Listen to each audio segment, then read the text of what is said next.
நான் அமேசான்லேருந்து ஒரு ஃப்ளாஸ்க் ஒன்று ஆர்டர் பண்ணியிருந்தேங்க என் பையனுக்காக. ஏற்கனவே கொண்டு போயிட்டு இருந்தத அவன் இந்த மூடிய உடைச்சுட்டான்.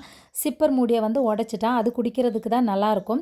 மத்த மாரி ஊத்தி குடிக்கிறதுனா கீழ மேல ஊத்தி கிளாஸ் ரூமே நார் அடிச்சுருவாங்க. அதனால இந்த மாரி வாங்கினேன். சின்ன குழந்தைங்களுக்கு ஏத்த மாரி நல்ல பிக்சர்ஸ் எல்லாம் வச்சு சூப்பரா இருக்குங்க. எதுக்கு ஃப்ளாஸ்க் வாங்கியிருக்கிறோம் அப்படின்னா, எங்க ஊருக்கு சும்மா சாதா பாட்டில்ல தண்ணி குடிக்க முடியாதுங்க. ரொம்ப சில்லுன்னு கிடக்கும். இது இன்னொரு மூடி நல்ல கப்பு வச்சு நம்ம சாதா ஃப்ளாஸ்க் இருக்கும் இல்லையா? அதே மாரி இருந்துச்சு.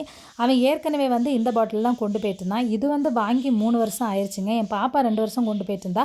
அவ பாதி உடைச்சி, இவன் பாதி உடைச்சி, இப்போ அது ஒண்ணுக்கு எல்லாம் போயாச்சு.